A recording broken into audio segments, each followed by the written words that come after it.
Hey friends, welcome back to my YouTube channel. My name is Mallory and I'm an American military wife living in Germany.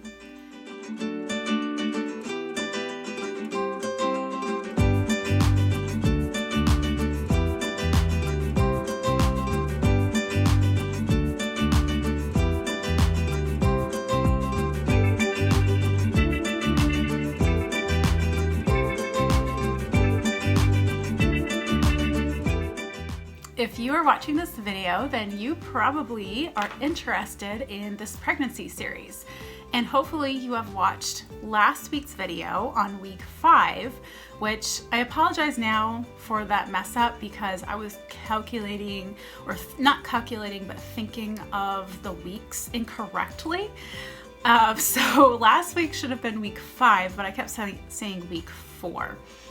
So this is my week 6 pregnancy update. I'm filming this on the day I am 6 weeks on May 15th, 2019.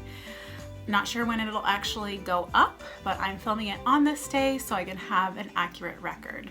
So before we get into my stats and what pregnancy has been like this week, make sure to hit the red subscribe button so that you don't miss any other videos. And in fact, if you want to get notified, you'll just have a little notification pop up on your YouTube channel. You can hit the bell after you subscribe, so then you'll get a notification on when I post a new video, and you don't want to miss these weekly pregnancy updates. All right, well, I feel like so much has happened in the past week.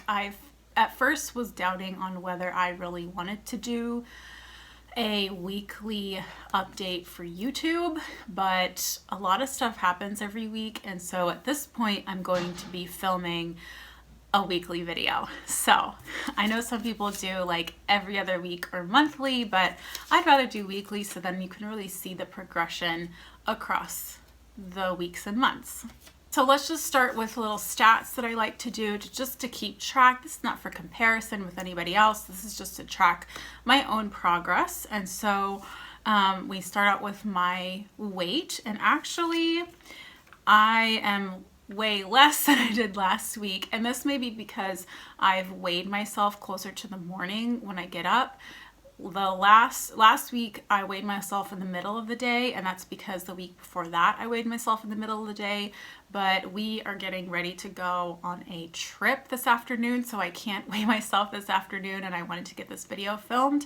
So my weight this morning was 110.4 pounds. So that's around my normal weight. I hover around 110 or even a little below. You know, at this point, it's normal to not gain any weight or to even lose weight.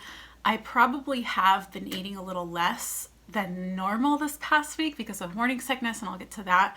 So that kind of makes sense. Plus it's the morning and I haven't eaten much anyway. My belly circumference is still around 32.5 inches, still bloated. I haven't been feeling the bloat as badly this week, but it's still there, obviously. Haven't grown or shrunk really, so that's still the same. Now let's talk about the baby size. So I use the Ovia pregnancy app. That's my favorite one, I think, for like daily logging of symptoms and statistics. And then I also like the Bump app for the weekly updates because it has a really cool 3D feature where you can see the baby and kind of zoom in and see what's happening that week. So information about the baby is from both the Ovia and the Bump apps. So the baby this week is the size of a sweet pea, so that's about 1/4 of an inch. So doubled in size, I believe, since last week, so that's pretty incredible. Also, that was from the Bump app. The Ovia app says it's the size of a Maine blueberry, and I don't know. I guess a Maine blueberry is smaller than a regular blueberry because I have blueberries in my freezer and they seem quite large, so I don't know, a Maine blueberry. Maybe that means wild blueberries.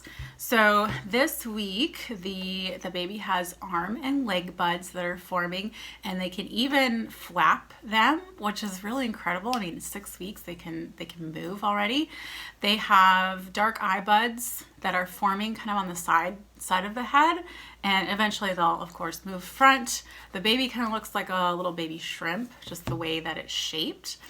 And I said 1/4 inch. Oh, another very important thing with week 6 is that the neural tube is closing. And the neural tube is basically what forms into the spinal column.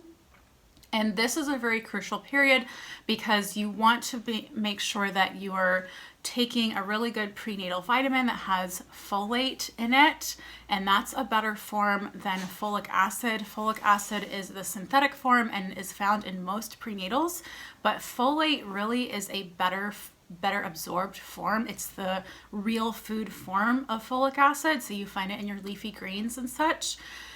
So if you have to make sure that you're taking at least a prenatal, especially if you're experiencing morning sickness and are not able to eat as healthy as you may have formerly, because the neural tube needs folate in order to close properly. It also needs choline, which is a kind of another form of a B vitamin, but not many people know about it. So those two things really work in tandem with each other to close the neural tube. And if the neural tube doesn't close properly, that's where you get spina bifida and other spinal abnormalities. All right, so let's talk about what I've been experiencing this week. I feel like I've experienced so much, and so I have all my notes written out on some post-its, so if I keep looking down, that's why. There's just, like I said, so much has happened this week. Now, last week I forgot to mention that one of my symptoms that was so weird was that I kept waking up super early. I would wake up anywhere between 5:30 and 7:30 a.m. That is not me. I go to bed really late, like between midnight and 1 a.m. And even despite that, I would still wake up, and it was really annoying because I wanted my sleep. I would go back to sleep, but it would be kind of restless, and it might be because it gets light so early, so quickly here in Germany because we're so far north. But I didn't have this problem last year when I was not pregnant, so I think it's definitely a pregnancy symptom. However, this past week, something new is that I started taking suppositories for and again, I know that YouTube is weird about mentioning drug names on your videos. You can get demonetized if you talk about drug names. So if you think about the progestation hormone that you produce in the second half of your cycle and while you're pregnant, I'm taking that hormone in a suppository form. So I switched from shots to suppositories nightly. So I'm taking 200 milligrams nightly. And I think this hormone really helps you relax, actually. It can make you sleepy. And so I think taking that at night has helped me actually to sleep better. And so I haven't been waking up as early anymore, except for this morning. I woke up at like 6:50. So I did go back to sleep, but only for a couple more hours. Some days I'm super tired, and some days I have a lot of energy. Like right now I'm feeling pretty good, so I'm glad that I'm feeling good. Yesterday was a really crappy day. That was probably like my worst day, that I felt the most morning sickness pretty much on and off all day long. The other couple days ago, I took a really long nap in the early evening, like the week before. So every day's different, like slightly different, but definitely I felt the morning sickness coming on a little harder. And it can happen, it can hit me really at any time of day. It can hit in the morning before I've eaten anything. It can hit in the evening after I've eaten. The other night I felt sick, like I woke up and felt nauseated. So the morning sickness thing is really a misnomer. It's like any time of day sickness, or I just like calling it pregnancy sickness. I have noticed that I need to eat smaller meals because if I eat too much, like my normal serving size, it does make me feel sick to my stomach a little bit. One concerning thing that happened this week, and if you don't like TMI, I mean, you are watching pregnancy videos, so pregnancy is inherently TMI. So if you don't like TMI, you don't like talking about bodily fluids, I guess you could say, then you can stop watching this video now because we're gonna get a little TMI. So I did experience some, I guess you'd say, brown bleeding or brown spotting, brown discharge this week. Nothing red or pink, so it wasn't like true bleeding. But it did concern me. That happened, it started happening 2 days ago. So when I was like 5 weeks, 5 days. And yeah, it totally freaked me out because whenever you see any type of blood, even brown old blood in pregnancy, you know, you get concerned, you think miscarriage, all of that scary stuff. And so I called my doctor back in the States, my naprotechnology doctor, because he's the one that originally put me on those suppositories of the hormone.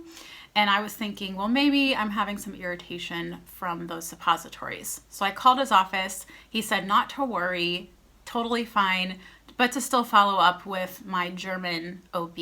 So I did that yesterday, called them, talked to a nurse.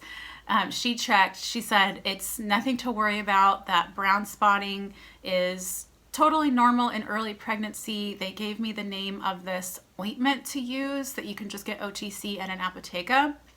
And I forget, I wrote the name down, but I don't have it in front of me. But basically it's a wound ointment. And to just use that, and if it doesn't clear up in 3 days, to call them back. Today, the day I'm filming this video, I haven't noticed any yet, and it was kind of tapering off yesterday. So I think that maybe it was just some like irritation down there. And it's really nothing to worry about. I never, like I said, never saw pink, never saw red. And you can even have like actual bleeding in early pregnancy and it be fine. I actually talked to many friends. The more people I talked to, the better I felt, because there's a lot of my friends who experienced actual pink or red bleeding in pregnancy, and everything turned out totally fine. So it even like went on for weeks at a time for some people. So I think everything's fine. I don't need to worry about that anymore, thankfully. So let's talk about cravings and aversions. Again, I haven't really had any true cravings or aversions, except for one night this past week, I wanted a sub sandwich, like a Subway sandwich with gluten-filled bread, which I don't eat gluten, but I was craving like that soft, like freshly baked Subway bread with like deli meat and lettuce and that like a vinegary salad dressing on it and mayonnaise.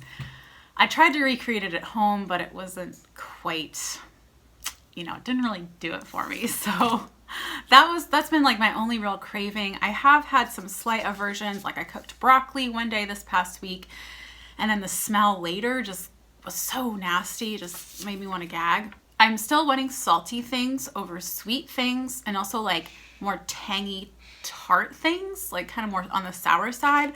I picked up some strawberries from a roadside stand yesterday, and it's like just the right amount of a little bit of sweet, but a little bit of tart, and it's very satisfying. Plus it's cold, and I think that eating cold things when you're having morning sickness can help with that feeling as well. So yeah, just leaning towards more salty, savory, tart things this week. I haven't had a huge problem with cooking yet, but last night I was cooking dinner and just felt gross, so that was the first time for that.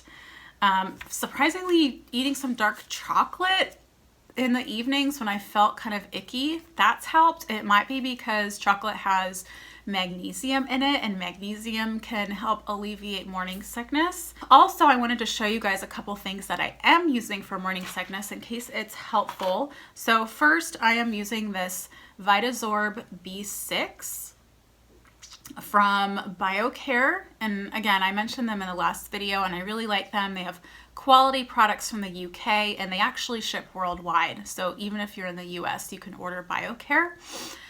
So this is a liquid B6, and I got a liquid just because I thought it would absorb faster. And the other night when I woke up feeling sick, I did 10 drops of this, which is 10 milligrams. And then I also did this Nazima, which is the prescription that my doctor gave me for his recommendation for morning sickness. And it's just B6, B1, and B12. So it's not even a drug. So it's these little like these little capsules, and it says to take it 3 times a day. So that's what I started doing, and I think it really does help take the edge off. And then yesterday I just got a set of C-bands. I ordered them from the German Amazon. And C-bands, you may have heard of them, but they're basically these they look like the 80s sweatband things. And they're these bands that stretch, and then on the inside they have a pressure point that goes on your wrist. So you go like this, and like 3 fingers down So like about right there is where the pressure point is for nausea. And you just put them, you use them on both hands for best efficacy.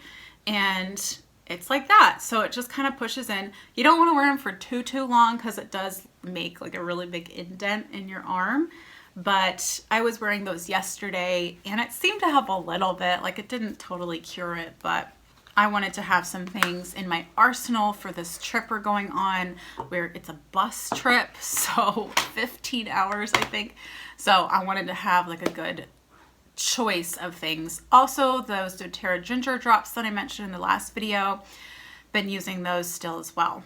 So something new this week, I mean maybe this is a bad category because everything's going to be new every week, but in the last video I mentioned about filing TRICARE claims online if you are overseas, and so I did that for the first time. I have TRICARE Select and I pay out of pocket for my care or pharmacy stuff and then file for reimbursement. So all I did was I went to the TRICARE website. You download a form, you fill it out, you scan it back into your computer. You can just like take a picture of it, and you scan in your receipt or your prescription, and you upload it to the form online and you submit it. And it said 30 days. I don't know if that's totally accurate, but that's what it says.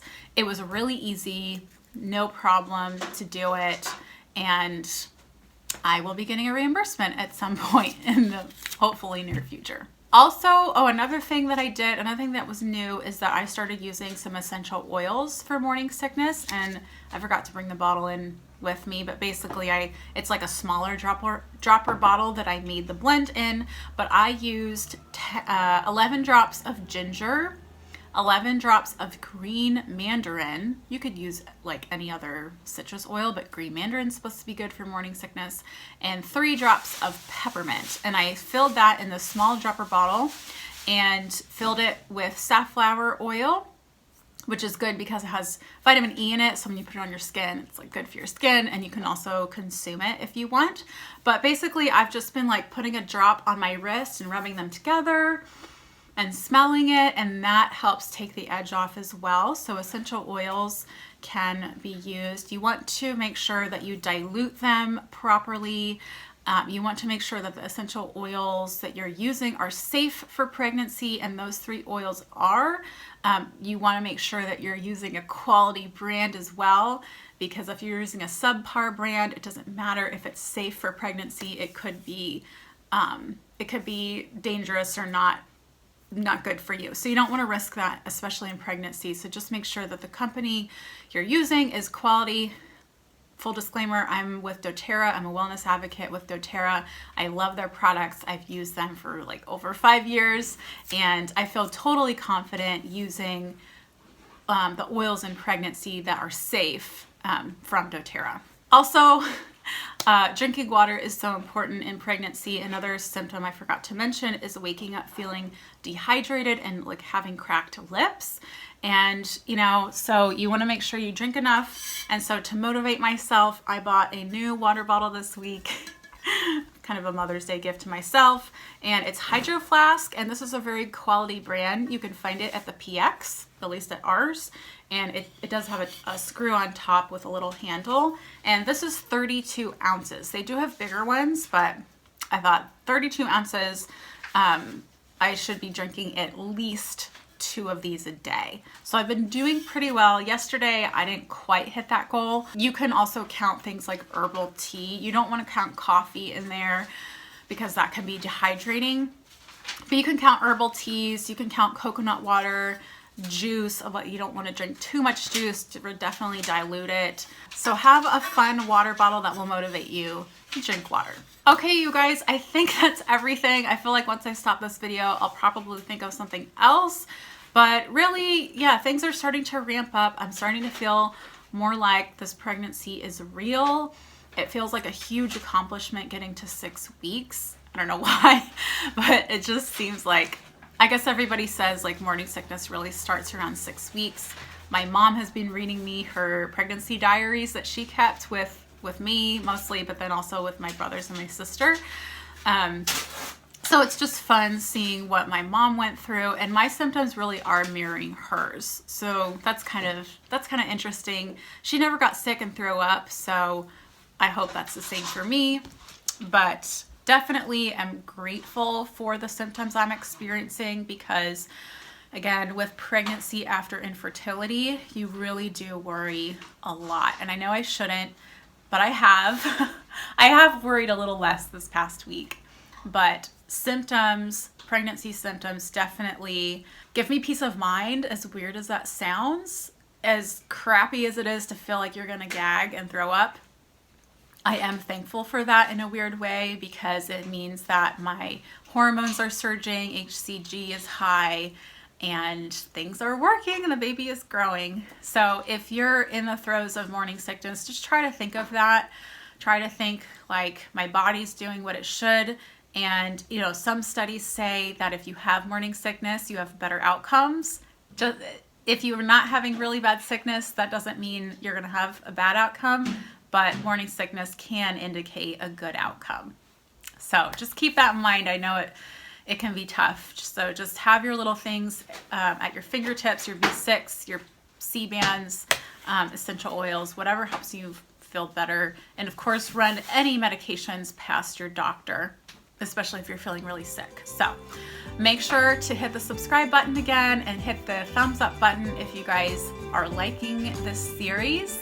And I will come and talk with you guys next week for week 7. Have a great week, everyone.